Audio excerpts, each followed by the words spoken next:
अरे बिंदु, आज घर में बहुत काम है। आज तुझे स्कूल जाने की जरूरत नहीं है। लेकिन दादी, आज तो स्कूल में मेरा टेस्ट है। अरे एक दिन स्कूल नहीं जाएगी तो ऐसी कौन सी तेरी कलेक्टर की पढ़ाई छूट जाएगी। वैसे भी मैं देख रही हूँ आजकल तो बड़ी ढीठ हो गई है। अपनी दादी की बातें सुनकर बिंदु नाराज हो जाती है। तभी उसकी माँ कहती है, अरे बिंदु, इतनी छोटी बात पे मुंह फुलाने की क्या जरूरत है। दादी बिल्कुल सही कह रही हैं। लड़कियों को तो घर के काम काज सीखना चाहिए।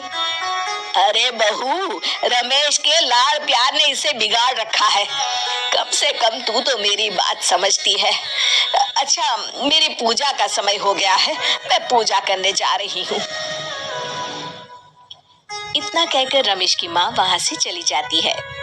इस तरह बिंदु की दादी और माँ दोनों अक्सर उसे घर के कामों में ही उलझा कर रखते थे।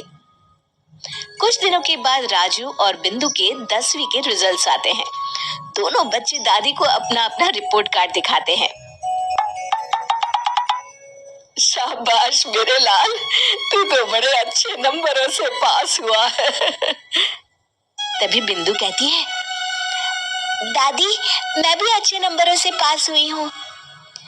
रमेश की माँ बिंदु को अनदेखा करते हुए कहती है, हाँ हाँ ठीक है, अभी यहाँ खड़ी क्या कर रही है, सुन लिया मैंने। जाकर मेरे लिए चाय बना कर लिया। बिंदु उदास होकर चाय बनाने किचन में चली जाती है। तभी राजू कहता है,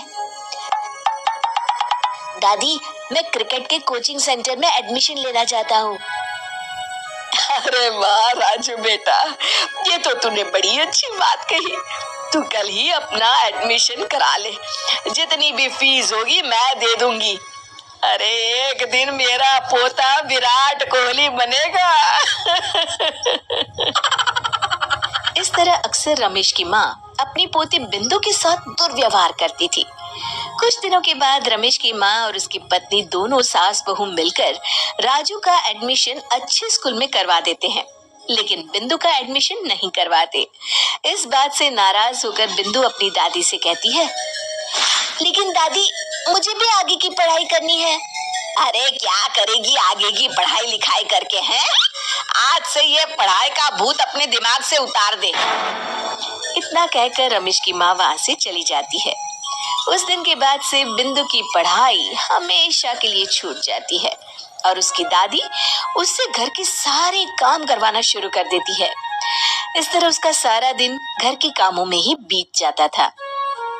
कुछ दिन बीत जाते हैं और एक दिन रमेश छुट्टियों पर घर आता है। बिंदु को घर के काम करते हुए देख उससे कहता है, अरे बिंदु बेटा, तुम स्कूल नहीं गई? पिताजी, दादी ने मेरा एडमिशन कराने से मना कर दिया है। वे कहती है घर पे रहकर घर के काम करना सीख। अपनी माँ का ये बर्ताव देख रमेश को बहुत गुस्सा आता है और वो अपनी माँ से कहता है, माँ, ये तुमने क्या किया? आगे की पढ़ाई के लिए स्कूल में बिंदु का एडमिशन क्यों नहीं करवाया? अरे बेटा, लड़की जात है, ज्यादा पढ़ लिख कर क्या करेगी। वैसे भी शादी के बाद तो इसे घर के ही काम करने हैं ना। तुम किस जमाने में जी रही हो माँ? अगर कल्पना चावला के घर वाले भी तुम्हारी सोच के होते तो क्या वो पूरी दुनिया में हिंदुस्तान का नाम रोशन कर पाती? इसका स्कूल छुड़वाकर तुम इसका भविष्य बर्बाद कर रही हो, लेकिन मेरे रहते ऐसा नहीं होगा। बिंदु बेटा, कल ही तुम्हारा एक अच्छे स्कूल में एडमिशन करा दूंगा। तुम जितना चाहे उतना पढ़ो। मेरे होते हुए तुम्हें किसी बात की चिंता करने की जरूरत नहीं है। अपने पिता से हौसला पाकर बिंदु खुश हो जाती है और कहती है, जी पापा, मैं खूब मन लगाकर पढ़ाई करूंगी और बड़ी होकर डॉक्टर बनूंगी। ये हुई ना बात। शाबाश मेरी बेटी। शिक्षा, लड़का हो या लड़की, हमें दोनों को आगे बढ़ने का मौका देना चाहिए।